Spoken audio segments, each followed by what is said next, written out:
semesters of their MBA program. It has a case research center, which currently has 7,000 cases in all functional areas of management.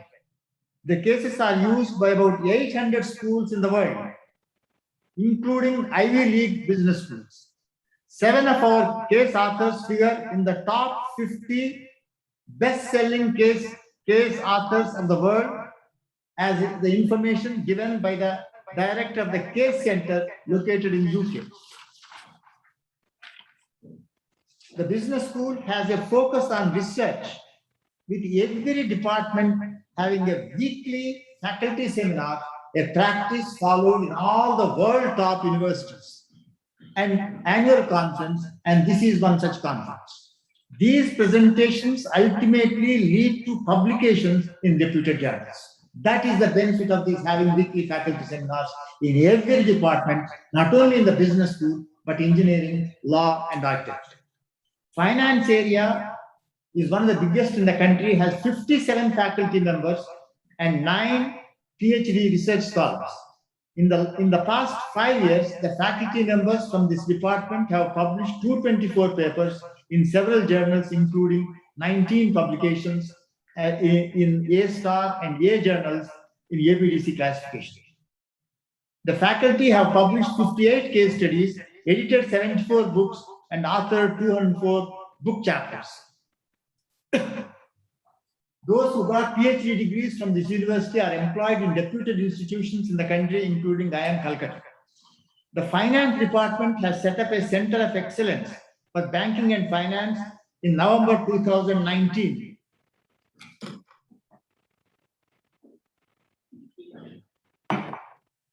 This center of excellence began with a seminar titled Non-Performing Assets and its Resolution in Indian Banks on 29th November 2019.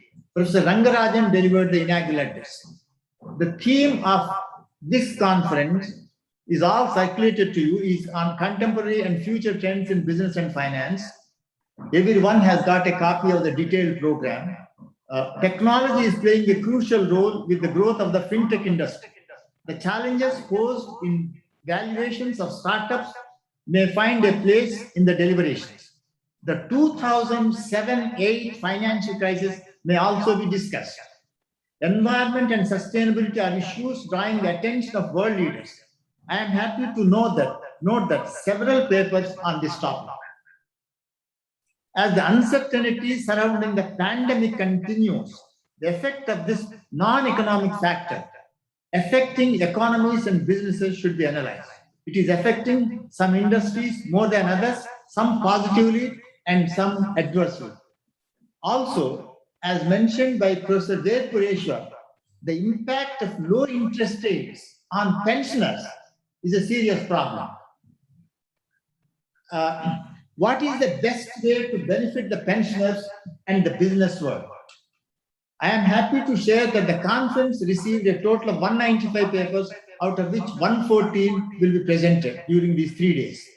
12 papers are from 9 foreign countries: United States, Australia, France, Taiwan, Oman, Nigeria, Ethiopia, Egypt, and Nepal. The other papers are from 3 IIMs, Bangalore, Raipur, and Kozhikode, 2 IITs, Kharagpur and Roorkee, 2 NITs, Durgapur and Roorkela, TAPNI, BITS Pilani, NISM and NMIMS from Mumbai, and other institutions. The themes of the conferences are corporate finance, asset pricing, market microstructure, fintech and crypto assets, sustainability finance, monetary economics, and institutions. Every paper presented would be given feedback from the discussants who are experts in this area. I am very happy to learn that there is one scholar who is going to read a paper carefully, and the discussant will give feedback. You see? So this is a great thing which the committee has done. Identify one scholar, discussant in every presentation, so that the discussant reads it line by line of the paper and gives the comments, and ultimately the presenter will get the benefit. Of course, there is discussion. Of course, there is participation by several others. But equally important is this, and I congratulate the team for taking this initiative. It will help the paper presenters improve that paper and publish the work in good journals. I congratulate the organizers for connecting with some reputed journals for publication. This is a good practice. There are 5 special lectures or keynote addresses, which is again very important for any program like this. Recently, I attended the IGIDR program. Madam, you were there, you were chairing a session. No, there were 3 days. I think there were 3 keynote addresses. Excellent. So I'm happy that you are following that practice, and this should become a part of all our conferences.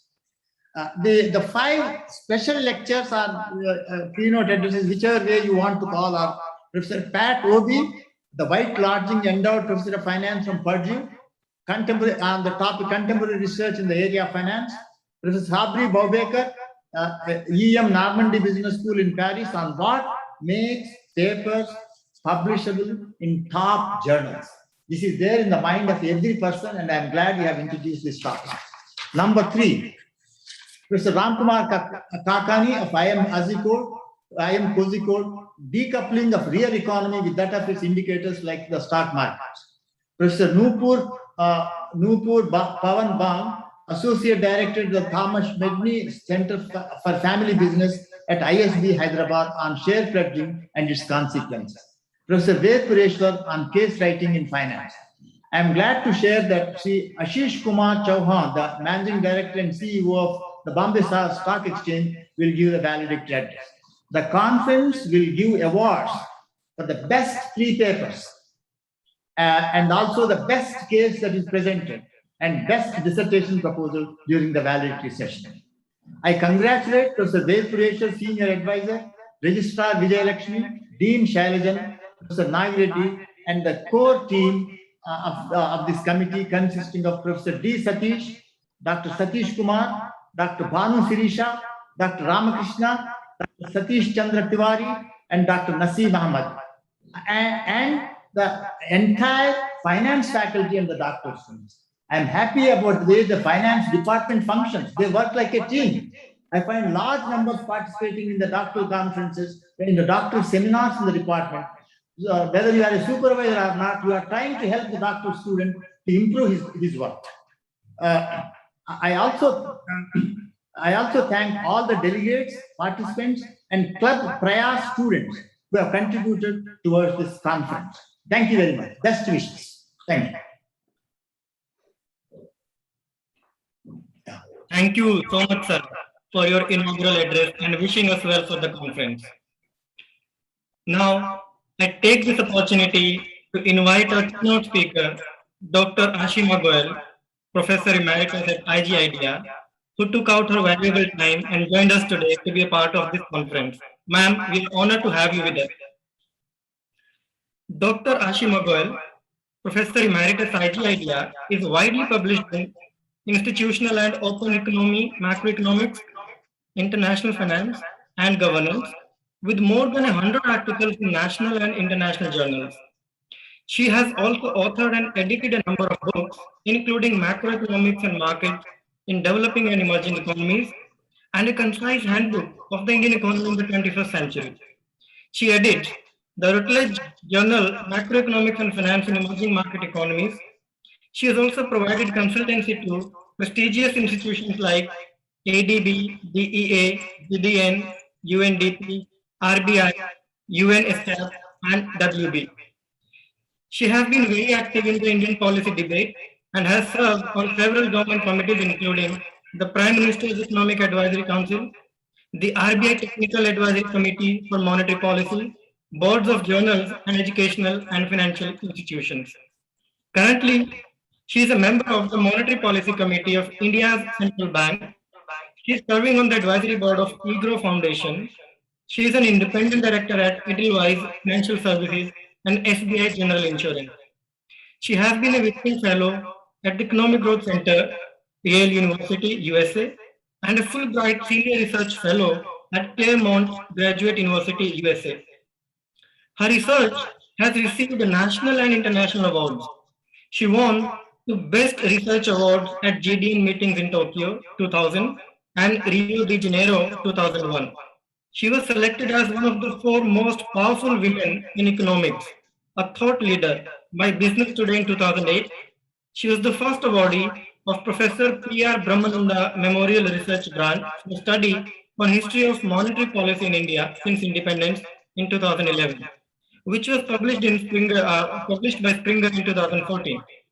She received the Scotch Challenger Award for Economic Policy in 2017, Hindu College OSA Distinguished Alumni Award, and 20th FLO Fikki Great Beti Award for Excellence in Economics 2018. We look forward to your talk, ma'am. I'm very confident the conference delegates would immensely benefit a lot from your talk today. Ma'am, I invite you to please deliver the keynote address. Thank you. Thank you for that very kind introduction. Distinguished faculty, participants, and students, I thank Professor Mahendra Reddy for this invitation, and I'm happy to be with you in this community celebration of learning. I'm happy to learn about all that BIS is doing.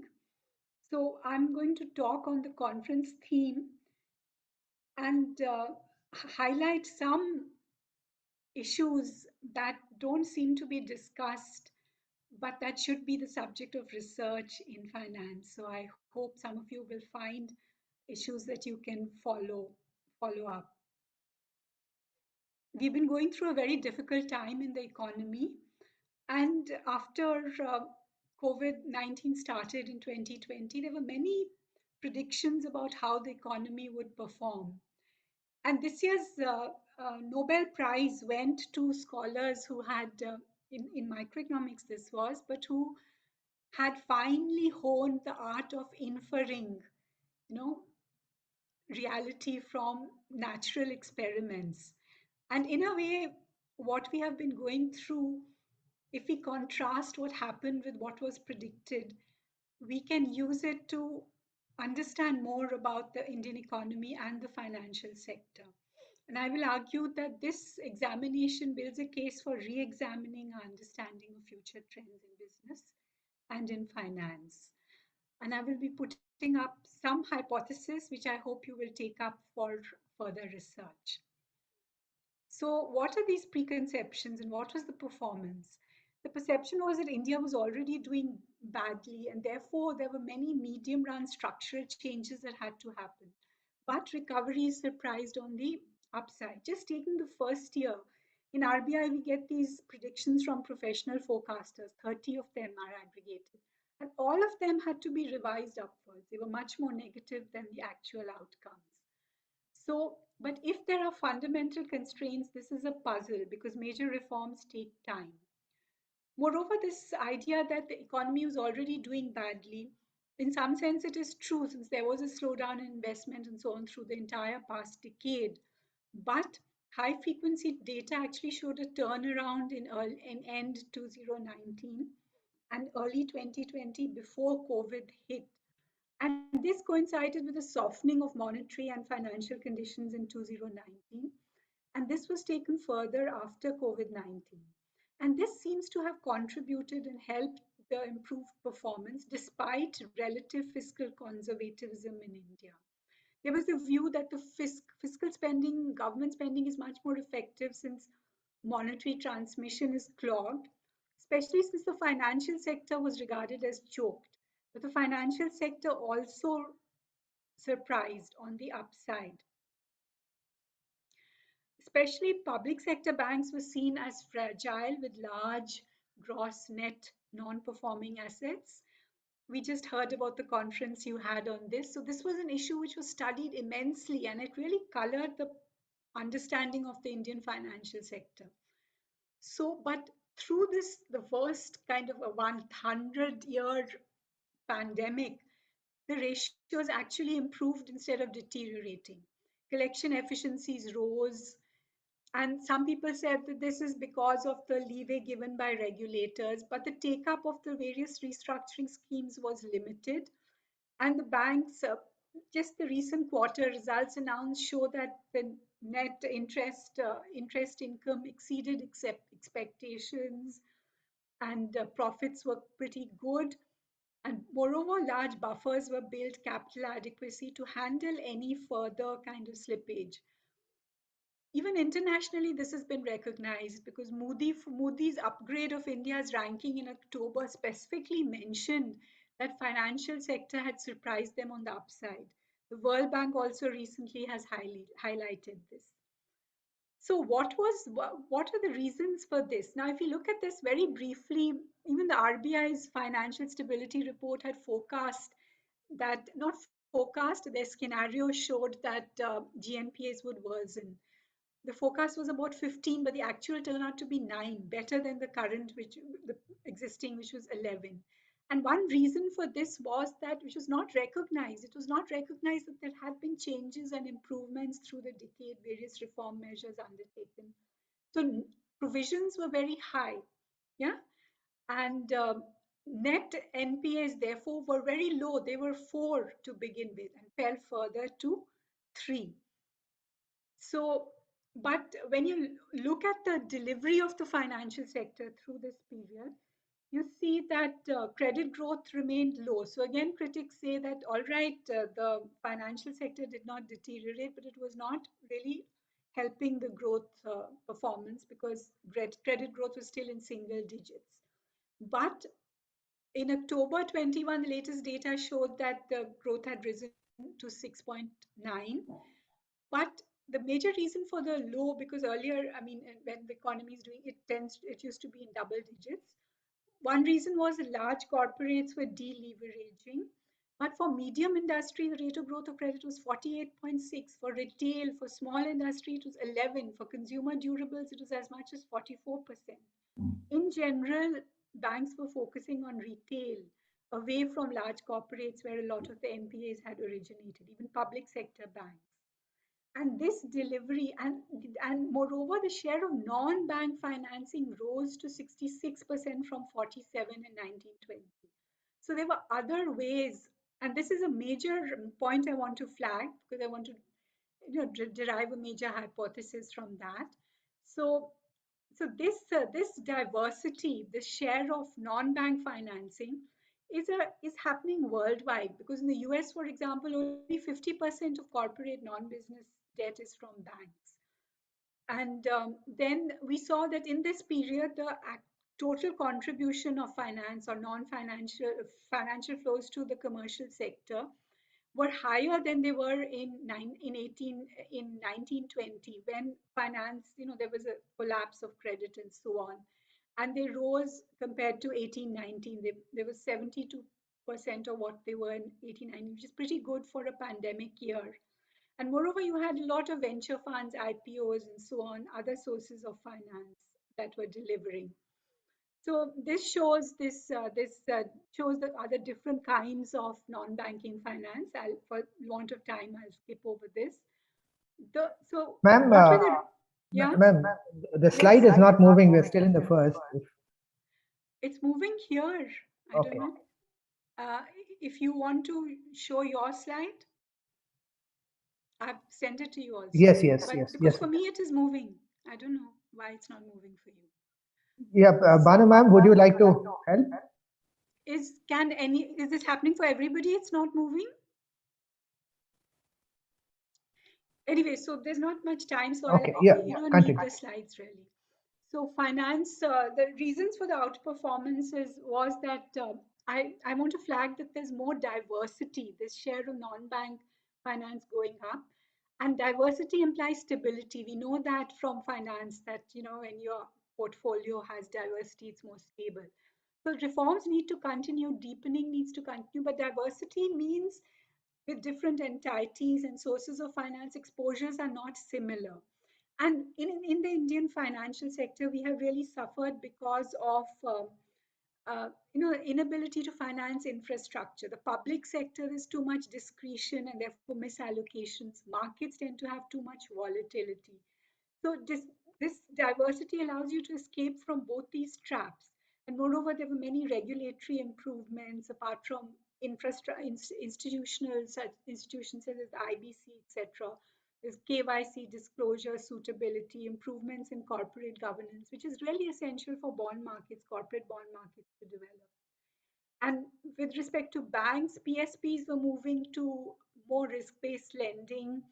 And I think the whole debate, the kind of research that was happening was focused too much on weaknesses of PSBs. Well, actually the weakness of the financial sector, that it needed more diversity.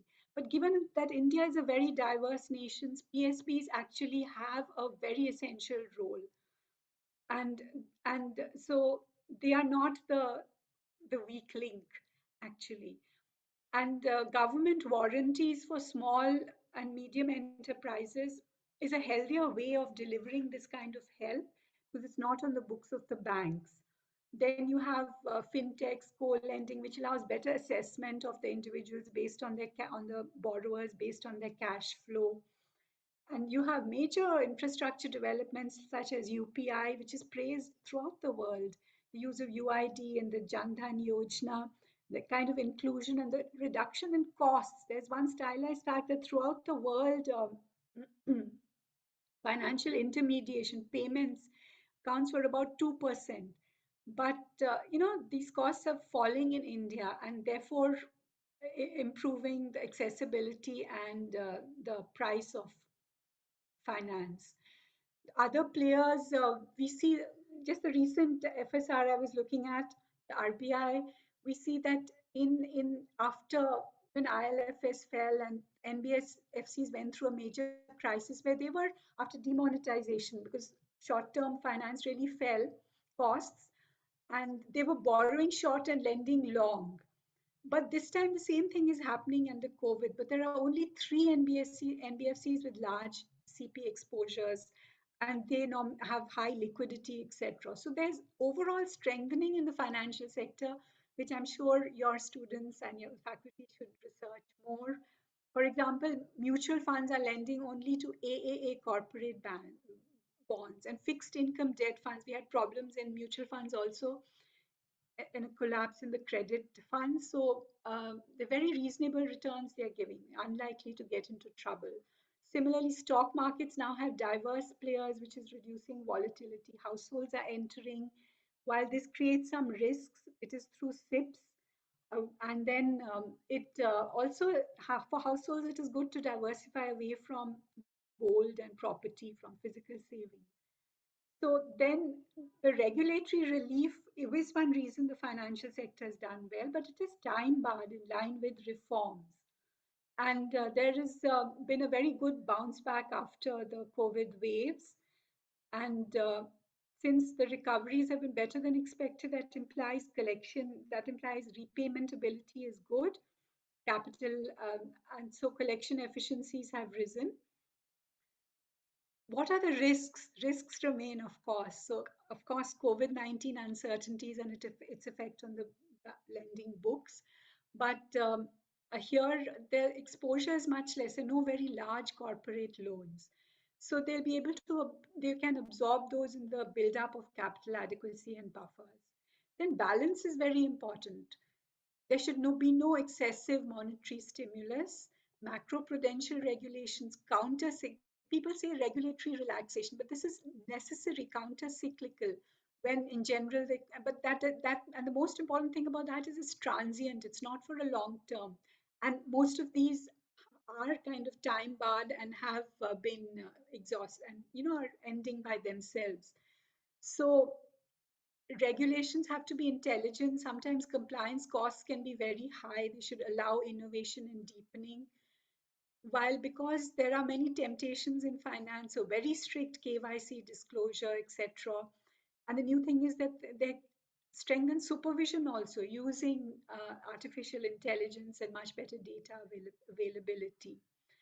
One other possible problem is that as the bank's share is falling, and they are the only ones who can access the RBI window, so maybe a broader lender of last resort function is required. And another issue is that credit is largely going to PSUs and AAA corporates today and retail. But you need to increase the bankability of more firms. And here again, use of data, cash flow, fintechs, and then the use of government select warranties based on risk assessment, better accounting, which makes better data available, etc. Another issue is diversity, that we need to prevent foreign inflows should not become too large as a function of the domestic market, because that can create volatility. But we have been doing very well with our sequenced capital account convertibility despite large global shocks. We should continue with that. So now, if the financial sector has remained sort of robust through the crisis and has also performed somewhat, we need to use it better. So here, one figure I want to flag is that the BIS data shows that Indian credit, especially to households and corporates, is much less than other emerging markets and much less than the rest of the world, while Indian government borrowing is higher than other emerging markets, but again, less than advanced economies. And it has increased less than half than it has increased in the rest of the world. So finance is still not being used as much as it should be. So India is ready to use credit-based stimulus because private leverage is not high like in most other countries, but the rise in public debt has to be moderate.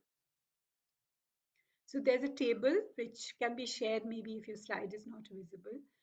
But to go on, so what is a fiscal strategy? The fiscal strategy has been based on using the financial sector. There was a lot of criticism that the government is not spending enough. But when you count all these indirect means of stimulus, they were quite large. For example, credit warranties, they remove the fear of lending and help increase bank lendings to SMEs. Even private sector banks will lend now, more than public sector banks, although the overall exposure is more for public sector banks. And these warranties might not be used if recoveries are good, right? And people are able to repay. Moreover, to strengthen the diversity, there is the the slide has suddenly disappeared. Can you see it? Anyway, then to strengthen the diversity. Ma'am, no. Do you want me to share it, ma'am? Yeah, maybe you can share it. Sure.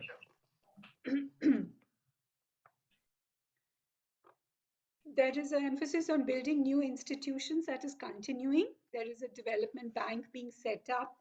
There is a bad bank also in the making.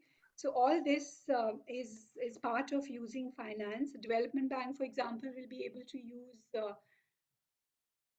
leverage climate finance. A lot of it should become available as the world moves towards net zero. And the other thing that the financial sector does is it enables monetary fiscal coordination. If continuing, you can go to the monetary fiscal coordinations. Can you see my screen?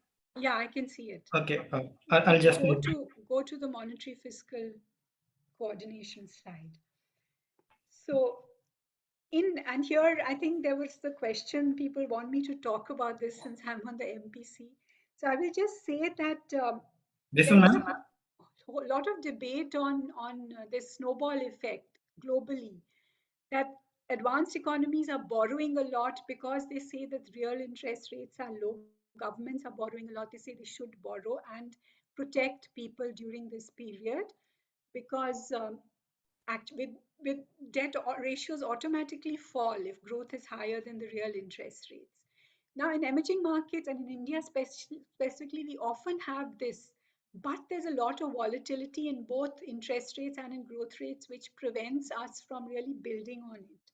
So, with monetary fiscal coordination, because a lot of the inflation comes from supply side shocks, and if the fisc acts on this and helps keep inflation low, then real interest rates can get stable and at equilibrium values, not too low and not too high as happened in the last decade. And this can encourage growth. And in India, this has been happening through the COVID period. Recently, we saw how a lot of government action has kept our food inflation somewhat low, although world food prices are going up. Oil, there all this now recently with the problems in Ukraine and so on. Again, oil is really rising, but cutting the domestic taxes allowed the effect on the consumer price index to come down. So the issue is that with this kind of coordination, and if real interest rates are low, that reduces the risk, the fiscal potential rise in risk premium, the cost of borrowing for the government, the share of interest payments is very high in India, the budget. Almost 3% out of 12% goes in this. So that affects government spending, allows the government to spend more. But I want to emphasize again, last, that in an inflation targeting regime, uh, anchors inflation expectations, and inflation will not rise as it used to in the past because the Monetary Policy Committee has to respond if inflation becomes persistent. So this is about balance. It's not about too much stimulus, and it's not about losing monetary independence, because the monetary policy is action is conditional, or stimulus is conditional on supply side action that keeps inflation low. Okay, I think we can go to the next slide. So then last, I'll just touch upon prospects for business. Here, we all know about the K-shaped recovery, and therefore different types of business have done, while the large corporates have done very well. Again, profits are really high. And overall, I want to flag that for India, we've missed the labor-intensive manufacturing bus, but with the PLI schemes, diversification of supply chains, there is a chance that we can have this kind of manufacturing growth which can provide more employment. But of course, and also because of a big advantage of youth and outsourcing technology, all these are major advantages we have. Contact industries have had a very difficult time, but again, we see pent up demand, and between waves, like in October, December, they were saying even the big hotels, they are back to pre-COVID already. So, and the third wave seems to be sort of mild in its effect on the economic, on growth, etc. MSMEs, of course, have a lot difficult because our government has not been able to give the kind of support that advanced economy governments can. But TN used to have, the economist TN Srinivasan used to have this quote. He was often saying that poor can't afford to be unemployed. No, so in the same way, our firms can't afford not to do anything. And in the West, there's this worry that there are zombies because there's so much protection. But here, we don't have the data yet, but some indicators that about 50% of SMEs may have exited, restructured, turned to something else. But those that remain are keen on growth, on formalization, and digital gives them more access to data. Then there is always informal finance. There's a gold loan boom. The warranties have helped some firms. And since many of these are based on households, they were able to keep working through this pandemic period. Next slide. So then finally, all this suggests that growth prospects are good.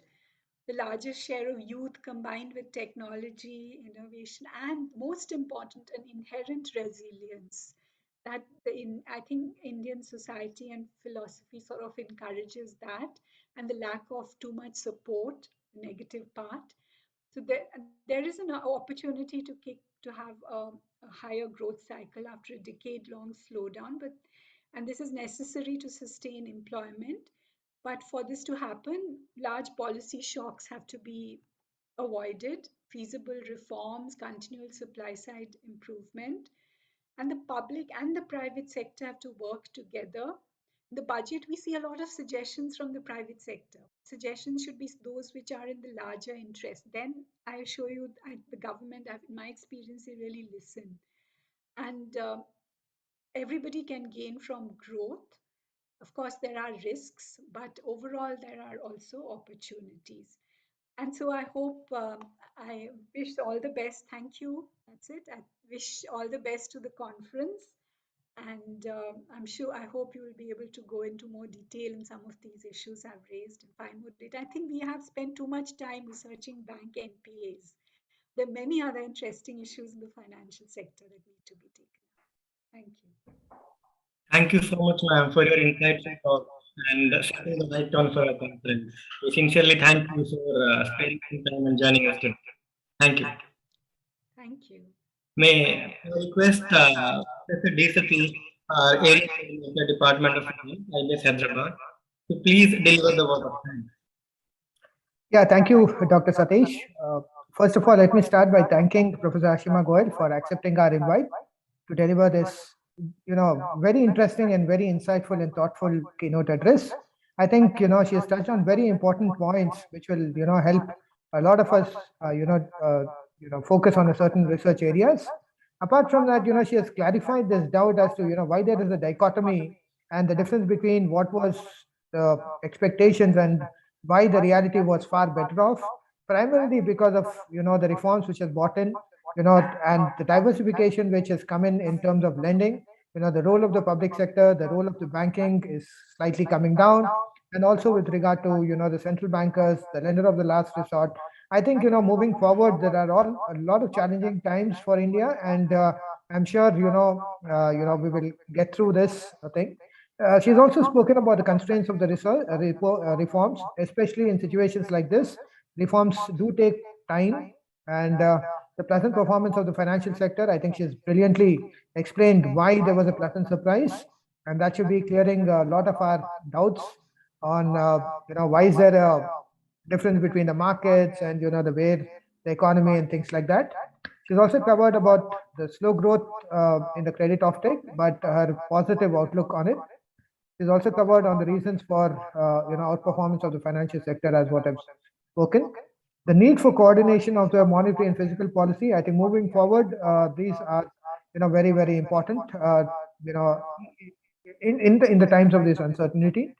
And also, she covered her outlook for business, the K-shaped recovery, and moving forward, I think she's given a optimistic picture. I'm sure ma'am will give all what is possible to see to it that the economy is as good as it is and continue to be better moving forward. Thank you, ma'am, for your thing. It's been a great beginning for the conference.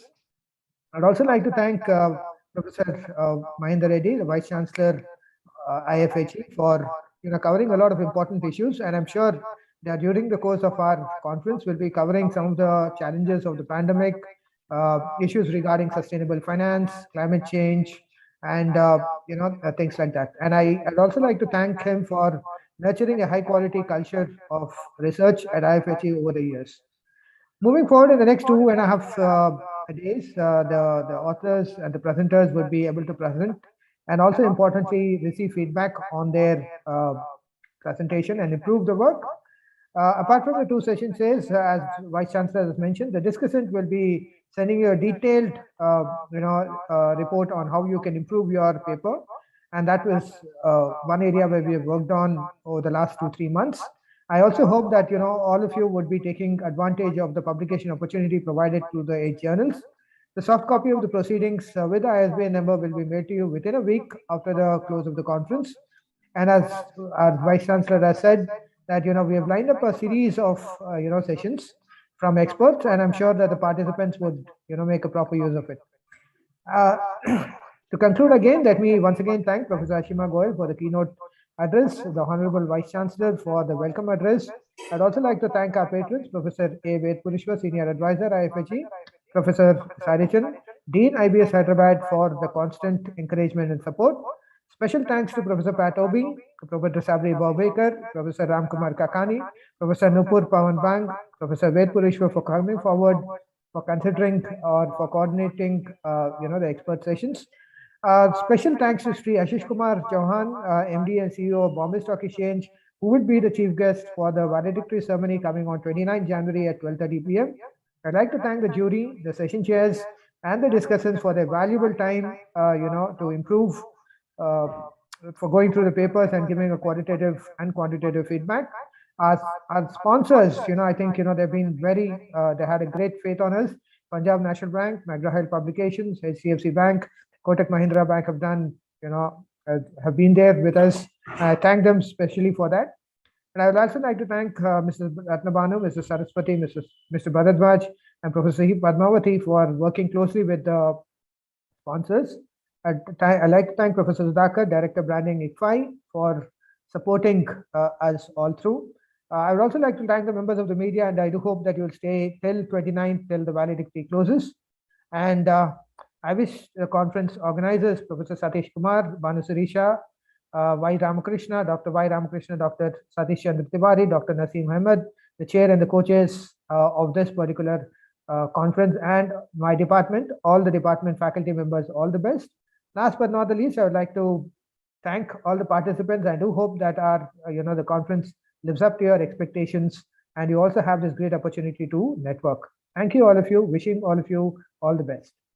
Thank you. Thank you. Thank you so much, sir, for your kind remarks and concluding the vote of thanks. Now, I would request all our participants, conference delegates, to please stay here. We have this half-an-hour session for our sponsors. Our personnel from Punjab National Bank, who happens to be our platinum sponsor, they'll be delivering a talk, and they are the part of the conference since the very beginning. So may I request, do we have Mr. Reddy here from PNB? Sir, are you here? Professor NVS Prasad Reddy, sir, are you with us? Anyway, Professor Satish, so, this comes now with this, we are closing the inaugural, session. I thank Professor Ashima Goyal for her valuable time with us, and, thank you, ma'am. Yeah, and let's proceed, Professor Satish. Yes, sir. So.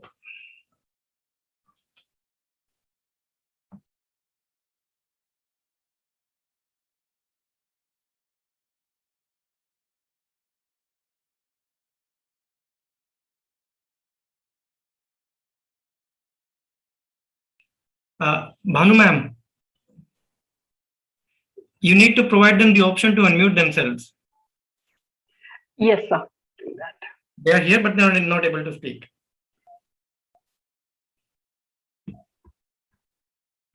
Ready, sir? Madam, good morning. Yes. Yes. Good morning, sir. Good morning. Good morning, sir. Okay. Sir, sir, I'll take a minute. Can I start, sir? Sir, I'll take a minute to introduce you, sir. Ah. So, good morning, all of you. It's a session which has been completely dedicated to our sponsors. One of the biggest sponsors for our conference is Punjab National Bank, the name you can bank upon. So, we have with us Mr. NVS Prasad Reddy, the Circle Head and Deputy General Manager, who had been a mechanical engineer graduate and completed his CAIIB. He has taken charge as the Circle Head Hyderabad 7 months ago. His previous assignments are: he has headed 3 circle offices, namely Vadodara, Vijayawada, and Vizag. He has completed 25 years of services in the Punjab National Bank. During his banking tenure, he has handled various positions, including credit department consisting of credit appraisal, credit monitoring, apart from recovery, marketing, customer relations, just to mention a few. The present assignment of Mr. Reddy, that he is the captain of Hyderabad Circle with a network of 68 branches and 14,000 crore business, wherein ICFAI Hyderabad is one of the partners in their banking system. I welcome you, sir, to please say a few words, and this next 30 minutes belong to you completely. So thank you very much, sir, and good morning to all participants and top management of ICFAI. And myself, Prasad Reddy, and I'm heading the Hyderabad Circle. So before starting my session, my bank, Punjab National Bank, is being a second largest PSB bank of India as one of the major business zone, particularly in Hyderabad. Particularly in Hyderabad zone, 3 states are covered. One is Telangana, and another is Andhra Pradesh and Karnataka. About 403 branches network is there with about 55,000 crores of business we are doing in all 3 states. So you know very well that our main agenda is financing to priority sector, like particularly education sector, as well as the other professional sectors, particularly those who are qualified, professionally qualified, like CS, and those are qualified from ICFAI and other reputed institutions. We are eager to finance them for their own businesses and their educational loans and other their requirements. And you know very well that Punjab National Bank, after State Bank of India, have a good infrastructure and IT platform to cater the major services like mobile banking, net banking, and other IT related services also. So education, you know very well, education is one of the major need for developing country like India. And we are strongly believing in the power of education, how a positive education can help future generation of students thrive. So we also partnered with ICFAI since long back and devised specific education loan schemes for catering students in realizing their dreams also. So we are continuously sanctioning loans for ICFAI students for many years, and we are continuously bringing out new schemes for aspiring students. Any new scheme introduced by the ICFAI, we also formulate such a educational loan scheme for them and to accommodate and to finance properly and timely. That is the main agenda of my my bank also. And the same time, we are also giving a Hello, ma'am. low rate of interest compared to other banks at approximately around 7% for the entire course without any collateral and margin also. And other than that, you know very well aware that present stiff competition after completion of your degrees and diplomas, PG diplomas and everything. You may face some of them maybe join as in MNCs and corporates also for their career perspective few, and some of them maybe start their startups and maybe work in their family concerns, and some of them maybe trying for the future career opportunities also. So all three segments we also cover specific schemes for all three segments. Those who are completed after these degrees and everything, we will give the proper scheme for you for the benefit of this your career as well as your business opportunities also. So some of the schemes we are already designed by my bank, as I will present you, and my assistant general manager Sri Ramakrishna ji will give you brief details of the above schemes. And again, thank you very much ICFAI for giving this opportunity, and good wishes to all participants. Thank you, sir. Thank you, sir. Thank you so much for your wonderful talk. Yeah. Good morning, dear participants. We at Punjab National Bank cater to every spectrum of a very comfortable living, particularly for professionals of very high repute like ICFAI products. See, home is one of the prime needs of a civilized human being, and we at Punjab National Bank take care of that. And in fact, at present in the market, we are offering one of the lowest rates of interest with a slew of concessional charges. And in fact, till March 31st, there is no processing fee, there is no documentation fee. And any one of you who is feeling like owning a house, a dream house, you can immediately log into our site also, or you can contact any of our nearby branch and then get your dream realized. We offer a very low rate, as low as 6.5%. And we have tie-up with major builders across the country. And you can have the pleasure of possessing a very good house. And as my circle head sir has already told you about the education, this is the primary need of every Indian, and a good human resource is the wealthiest resource for the country. And to groom such good human resource, we have got Pnb education loan with as low rate as 6.75, and we have tailor-made products for almost all the major institutes. And we are proud to say that we have been associating with ICFAI for quite a long period, and our journey together is a successful and fruitful journey. And in fact, only primary security will be your future cash receivables, and bank is not insisting on any collateral, and 100% waiver of all the processing and documentation charges have been offered. Apart from this, as a professional, you may need money suddenly for any of your purpose, and we at Punjab National Bank has got a very good scheme called as Pnb Personal Loan with lowest rate of interest starting from 8.9% and loan up to 20 lakhs is given. See, this was the domain of many of the private players earlier, and now we at Punjab National Bank has decided, yes, why not we give this product to high-ranking professionals, and ICFAI is one of the institutes that fits into that. And as is the requirement of mobility to reach your offices at time and then comfortably, we have a scheme for financing vehicles, that is particularly car loan, both luxury, personal, all these segments. And I'm proud to say in the market today, we are offering the lowest rate of interest at 6.65%. And we have till March 31st, all the processing charges, documentation charges, all these things are waived. And we have specified customized products for ladies also. And you can get all these details, and we give in fact 100% finance for the ex-showroom price.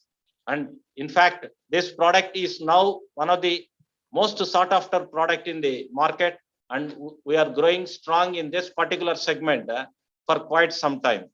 And similarly, we have a plethora of digital products starting from ATM to internet banking service, and we have a wonderful app called as PNB One app that is a storehouse for all your requirements, and you can enjoy the comfort of using that one. And we have corporate website, we have SMS alerts, we have got missed call banking.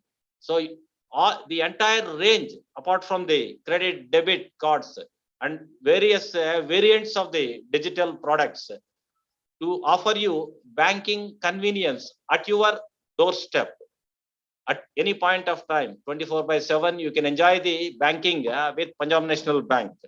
And apart from this, we have value added services like investments in mutual funds, where you cannot find time to go personally to perform your distant daily. And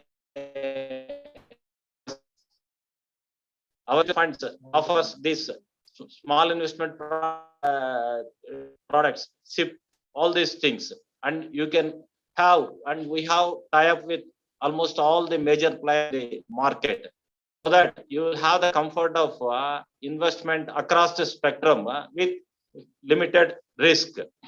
And we have various social banking needs, like small saving returns through Government of India's Public Provident Fund scheme. And yes, many of you are aware, the pension in the previous era is different going forward, and we offer a new pension scheme online. You can simply log into our website and then you can open. Only thing is you need to start banking with Punjab National Bank, and you will have the comfort of this one. And for any of you who are having guide child, and there is a very good scheme from Government of India offering high rate of return with good social security called as Sukanya Samriddhi. And you can follow our official page to ensure the right banking practice. You have got almost all the products across the spectrum, and we at Punjab National Bank always are at your service. And we have our presence in the entire social media like Facebook, Instagram, Twitter, LinkedIn, YouTube, and you can know more and more about us, and you can start enjoying banking with Punjab National Bank in the true sense. I invite all of you to the fold of Punjab National Bank. And in fact, this is one of the first Swadeshi banks during the freedom movement, when the entire country was under the clutches of imperialistic rule. Late Lala Lajpat Rai, who was popularly known as Punjab Keshri, has founded this particular bank, and true to its Swadeshi color, today we are present length and breadth across the country with the amalgamation that took place a couple of years back. Go to north, east, south, west, everywhere today you find Punjab National Bank with more than 10,000 outlets and more than equivalent ATMs. And apart from this, now we have even utilized the services of the banking correspondents even to the rural areas. You can suggest to any of your people also. I once again welcome you to the fold of Punjab National Bank and make your every dream, financial dream, realized through us. We certainly live up to the slogan, the bank you can bank upon us. Thank you. Thank you so much. Thank you very much, sir, for your brief presentation and letting people know. If anybody has got any questions, then they're welcome to post, sir. So I request any participant, in case they have any questions about PNB and their banking and their products, or they want to get in touch with them, you can ask it right now, or we can share their email ID or their phone numbers with you later on. So in case any questions, please let us know. Where is the zonal office and the gentleman's names so that in Yes, Hyderabad? Yes, sir. We have our zonal office just under the Lakdikapul metro station, sir. And our zonal manager is Sri Sanjeevan Nikarji, general manager and zonal manager. So you would like to have his mobile number? I'll share with you. Also, Prasad Reddy 9849 508966. My office is at Amirpet. This zonal office, mainly for all three states, and my office is mainly for Hyderabad city, Hyderabad and nearby states also. Again, I'm telling my phone number 9849508966. I'm DGM, Circle Office, Hyderabad. Your name, sir? Prasad Reddy. Prasad Reddy. Okay. Thank you, sir. Thank you so much, sir.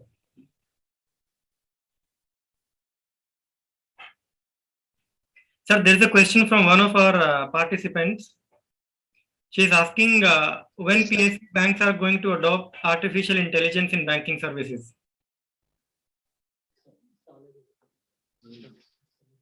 Already displayed in Insta, sir.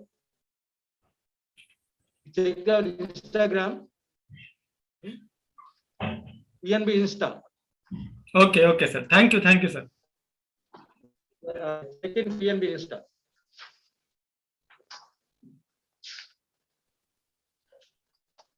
Yeah, just for the benefit, I think the PSBs are catching up, and all of us are using both private sector and public, and you can see that there is hardly any difference in terms of technology and service adopted. So please feel free, and Punjab National Bank is available. Please try to use all your credit. Please try to use their products and services. I wish them all the best, and thank you very much for sponsoring us. Thank you. Thank you so much, sir. Thank you. Thank you.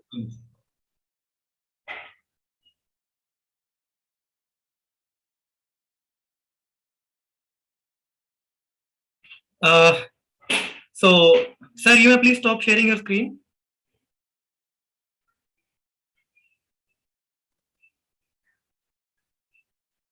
Okay, so for the benefit of the participants and the further details of the program, I'm just sharing the link here. See, ideally, the presentations are supposed to be till 11 o'clock. So 11 to 11:15, we had a networking or a breakout room wherein you could informally chit chat with all the conference participants, our colleagues at IBS, or have a cup of tea. So you can take a 9 minutes break. Join. I'm putting the link in the for your kind reference. I mean handy. This is the link, which is the common link for all the sessions, the breaks that we are giving, 15 minutes break between two sessions. So please join this link, interact, informally with all of us and all the conference participants. And then we are kick-starting all the sessions sharp at 11:15. And you must be already having your conference booklet, which mentions all the link. So please log into your respective sessions, wherein you'll find the moderators and the session chairs. And in case you do not have a presentation today, do not mind attending other sessions to gain insights from our session chairs, from our moderators, and to learn how we are going ahead with the process. So now I'll take these few minutes from our participants in case they have any questions. I mean, they need any clarifications about the future details of the program or any other clarifications about the program, they can let us know right now. We'll be happy to answer their questions.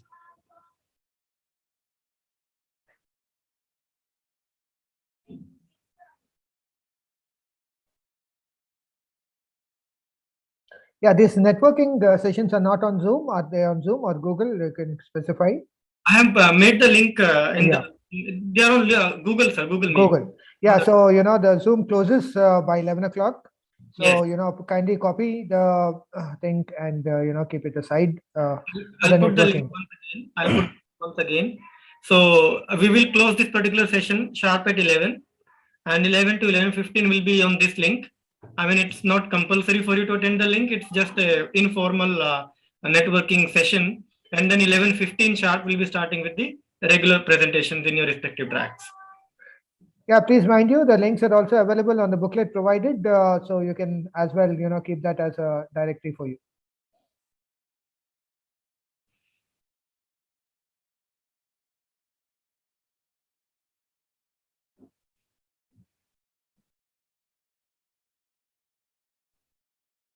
Yeah, Professor Satish, let's conclude.